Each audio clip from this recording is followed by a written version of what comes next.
Jane needs a job. She has a job. She works as a waitress at a local diner. She needs another kind of job, a role, a part, something. Anything to let her know she's on the right path. Anything to let her know she deserves more than a school variety show. Acting is a fool's pursuit, 1 in a billion, her father says. Her grandfather agrees but adds, those who have the courage to follow their dreams have a 99% chance of being that 1 in a billion. Have courage. Courage will put the odds in your favor. Jane loves her grandfather and wants to make him proud. Wants to show him he's right. I'll be that 1 in a billion. Mexican waitress speaks in Mexican and English with a Mexican accent. Who wrote this? Mexican isn't a language. Doesn't matter, you get the gist. Her face grows warm with frustration. The accent isn't necessary. Why? Why the accent? Why can't it just be waitress? Waitress who speaks English? Why does the script need the waitress to be Mexican? Why is this important to the scene? Jane stares at the director, trying to understand his needs. It brings flavor. What does that mean? It doesn't bring flavor. It perpetuates a stereotype. Yet, Jane says nothing. She says nothing because she doesn't want to be blacklisted as a social justice warrior. Doesn't want to be called a complaining minority. With a slight Spanish accent, she finishes the audition. Jane shares a beer with her friend Dwayne. Dwayne tells her how a creative executive hired him to be the co-writer of his terrible script, to be the spokesperson of his terrible idea, to validate his insensitive cultural appropriation of an African-American story. The creative executive wants to make a minority film because it's a fad, the quickest way to be recognized, the fast track to fame for a hack. Many writers told the hack his script was wrong on so many levels, badly written, disrespectful, boring, insensitive. Dwayne refused to accept a script that was disrespectful to his cultural heritage. Refused to attach his name to a project so the executive could avoid accusations of cultural appropriation. Refused to validate an entitled interpretation of a minority story. The executive discredited Dwayne by calling him a social justice warrior. Fired him. Jane sighs sadly for her friend. At least the script won't get produced. Dwayne raises a skeptical eyebrow. The hack has a friend with money. Lots of money. He'll write, direct, and produce.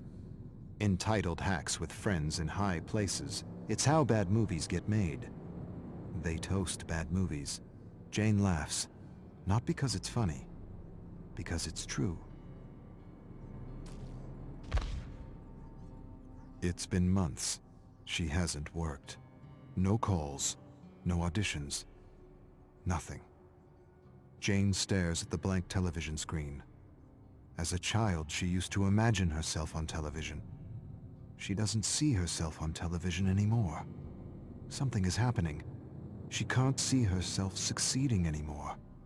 She wishes for her shot, her 1 in a billion shot, but scripts for her are few and far between, nothing beyond the stereotype. Her agent shouldn't care. He should put her forward for all the female roles in her age range. She can play any female role, lead or support, and yet she only gets auditions for the spicy Latina, or the funny immigrant, or the waitress with the accent, never just woman, American. That's all she wants. She stares at the snowy television, tries to visualize herself as the star of a show, but can't. The phone rings. Her agent. An audition. A major part in a play, and it pays well. For a moment, just a moment, she feels like 1 in a billion. Jane's cell phone rings. She freezes on the sidewalk. This is it. And she doesn't know if she wants to answer or not. She can't take another rejection. Not for this part. This part is too important. She brings the cell phone to her ear. Answers. She hears a voice she recognizes. Her agent. He tells her how everyone enjoyed her audition. How everyone thought she was just fantastic. He goes on about something else. She waits for the but, the proverbial but, 1,000 compliments negated by one single, all-destroying but. It doesn't come. She listens to the trivial notes and waits for the polite rejection. Instead, you got the part. She's not sure she heard right. You got the part.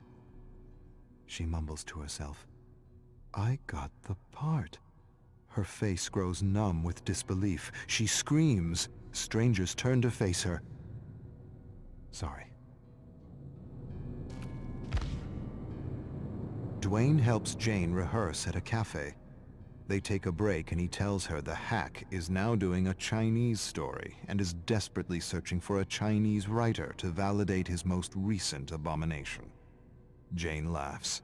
Hacks with money, it's how bad movies get made.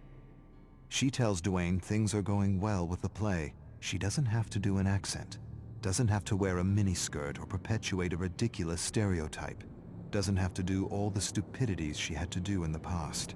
This is a real gig, a meaningful gig, a gig she can share with her family. She knocks on the table. Dwayne laughs and says it isn't wood. She shrugs. He says he's happy for her and hands her a cutout from a magazine. Open audition for Quick Talk. He says he put in a good word for her. She'd make a perfect host. She thanks him, but the play takes all her time. Too bad. You're the most real person I know, and that's what the show needs. Authenticity. Last rehearsal before opening night, and she's nailed her role despite some last-minute changes to the script. She feels the adrenaline and a great sense of flow unlike anything she's ever experienced before. The director claps after the last line is delivered. He approaches her, tells her he's amazed, impressed, inspired. But he feels her character would work better with an accent. A what? The request undermines her, shatters her. Why? I don't understand. For giggles. It would be fun. The character doesn't need an accent. The character is fine without an accent. But it would add comic relief. Comic relief! That's what she is to this director, to the producers, to this industry. Comic relief. She stares at him, waits for him to burst out laughing, waits for him to say he's joking, waits for an apology that never comes. She sighs and feels the strength of her ancestors coursing through her veins, a strength that won't allow her to sell out, a strength that won't allow her to perpetuate a hurtful image of what it means to be an American. She shakes her head at the director. Find a comedian, asshole. She storms off stage. Those who follow their path beat the odds, even if the odds are 1,000,000,000 to 1. Bullshit.